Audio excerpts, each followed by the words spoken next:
What's up, brother? What's up? So, is Barack Obama a bitch-ass nigga? Yeah, no pimping. None. Wow. None. He ain't even got a whole team right now. Wow, that's something else, man. That's something else. So what makes you say that? What's brought you to that edge? Well, somebody's pulling his strings, and he hasn't done anything in our interest, and he, I didn't expect him to, and I don't expect him to. And he's just a politician, here to make money and spend money for the rich and tax the poor and the middle class, and what's that doing? That's gonna ruin the country even more. Wow, those are strong words, my brother. Yeah. So basically, you saying that Barack Obama's relationship with the Republican Party is like this. I'm gonna bust you. My stuff. Bust you. I'm gonna bust you. I got to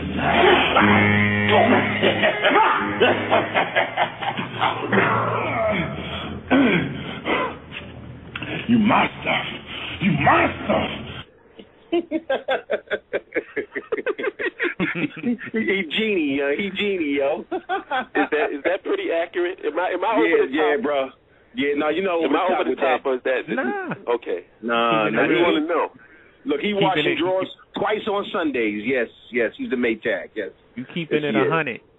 Actually, you keeping it 1,000. For real. Yeah. Bust you, motherfucker. I'm gonna bust your ass.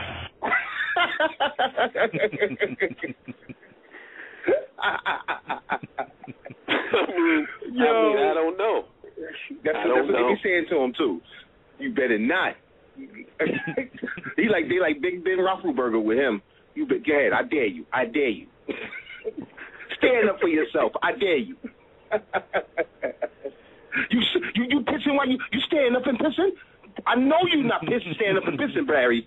I knew you better sit down in there goddamn toilet and piss like a bitch. You better. That's what they saying to him. Now, what I want to know is this, and I want to ask you guys first, and then I want to open this up to the people in the chat room. If Barack Obama extends tax cuts for the rich, which would be about, if they extend the Bush tax cuts completely, like Zing said, it'd be about $3 trillion that he's adding to the deficit. If he doesn't extend it to the rich and to the middle class, and just extend it to the middle class, like anybody under $250,000 of personal income. Remember, this is personal income, not corporations. Personal income. Mm-hmm. Will you still support Barack Obama? Yes or no? If he bends over and takes it in the ass in front of you, you still gonna say, "Yo, I got your back, brother"? Nah, I can't. You can't do it? What about you, Dev? Nah. Oh, Dev is not. He's on mute. Well, let's find out. I want to bring in my brother, Scotty Reed. Actually, I'm gonna put you on hold, Mac. Just stay with us, okay? No problem. Brother Scotty. Hey, what's up, Brother Hollips? How you doing, brother? Pissed off like you.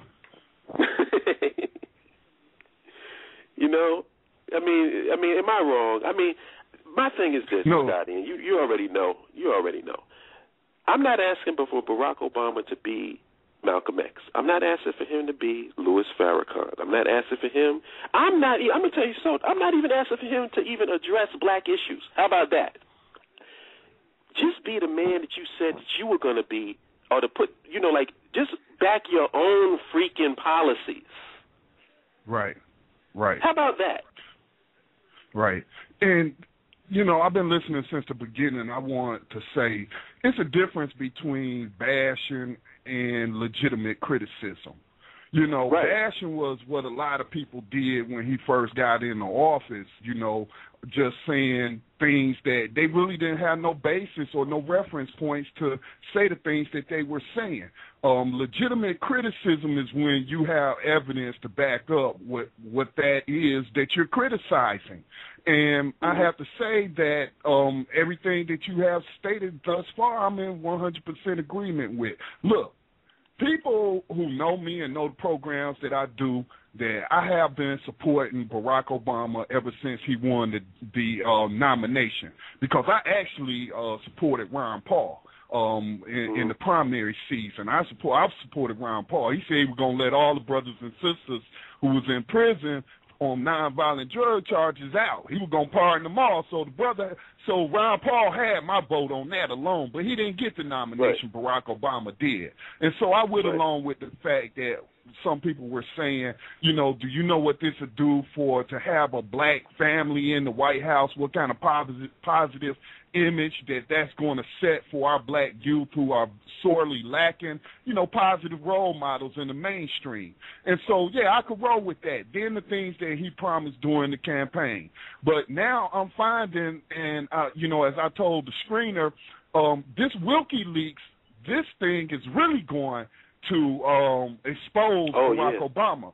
It's already exposing some of his lies to me and some of the things. So I have defended him in the past, but in the face of factual evidence and in the face of logical thinking, I can't do that. And I've seen people on Facebook who, I wouldn't call them personal friends, but associates who support Barack Obama, and they saying, well, if you're going to criticize Barack Obama, they didn't say this to me, they just made a general statement that if you're going to bash Barack Obama, then you might as well just unfriend me right now. Now, what kind of blind loyalty is that you can't even stand to hear anybody say anything bad about the man? I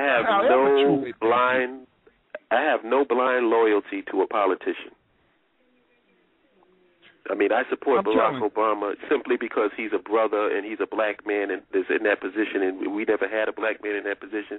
So I'm not against him. I'm not his enemy. But at the same token, I know the limitations of the presidency, and I know the limitations of a black man. They don't even refer to him as President Obama. They call him Mr. Obama at the press conferences. Well, sort of like they did Bush.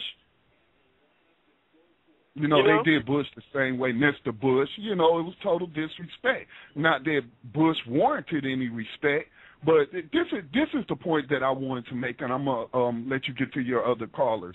This is what really started turning me, making me start producing some media that showed that this man has lied to us.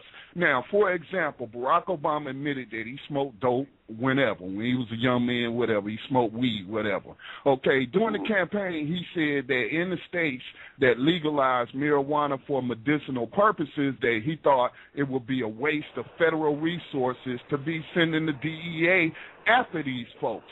Okay, so anyway, when he got into office, it's been the exact opposite of what he campaigned on. Okay, he held over this chick named Michelle Leonhardt. I think I'm pronouncing her last name correctly. She was the assistant director of the DEA appointed by George Bush. She was held over by Barack Obama at the DEA, and he just recently nominated her to be the head of the DEA. This woman is a strict prohibitionist, okay? Her nomination may have been derailed because she's so strict that she didn't even want nurses to be able to prescribe morphine to patients in rest home that's in chronic pain. These people that's about to die. That's how strict she is, okay? And they have been busting a lot of people in the state of California for medicinal marijuana, the growers and the distributors, the dispensaries and everything. So, I mean, that's just really one of the things that stood out to me that he said during the campaign that he lied about. Now, one of the WikiLeaks cables that I recently wrote a blog post on, and I'm actually having the founder and the board president of Law Enforcement Against Prohibition coming on the show Wednesday to talk about this WikiLeaks cable that came out, or that's exposing this U.S. diplomatic cable about the war in Mexico, the drug war. Now, Hillary Clinton went to a Washington think tank. That's where your insiders at. That's where they go and tell people the truth, okay? And so she went to them and said, look, what's going on in Mexico right now with the level of violence and them losing parts of the country to narcotic drug gangs and stuff is looking like Colombia did during the Reagan administration, you know, where a lot of innocent people was getting killed, what they call leftist politicians was getting murdered by these death squads. Well, the same thing happened in Mexico, and Hillary Clinton told this Washington think tank that. But then here comes Barack Obama and disavows what she says and says that that's not true. But what the WikiLeaks cables is showing is that Hillary Clinton told the truth, that even the U.S. Mexican diplomats and stuff was saying, look, we losing the country. We losing popular support in this drug war because, 30,000 something people have been murdered in the past 4 years. This is what really pissed me off, and I'll wrap it up, is that Barack Obama, through I think it's called this program called Project Meridia, is sending $1 billion to Mexico. I don't know if that's annually, but they have sent them $1 billion to clean up their police force and clean up their court system, okay? And that's supposed to help fight the drug war. And then I'm looking at all of these dirty cops in the United States, okay, that's shooting people down like Oscar Grant and others, the police brutality that's going on, the state of the U.S. Court system where we're sending innocent people to death row, executing them, wrongful convictions everywhere, and you sending $1 billion down there to clean up their court system and their police. You ain't even addressing that issue here in the United States. And I'm going to leave it there because I could go on for an hour and talk about my displeasure.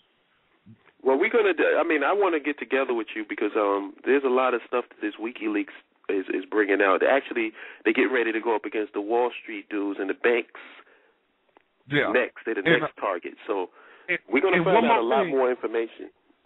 One more thing.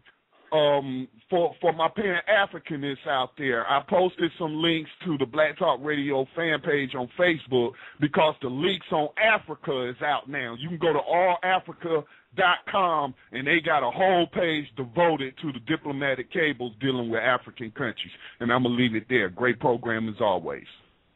No doubt. Thank you, Scotty.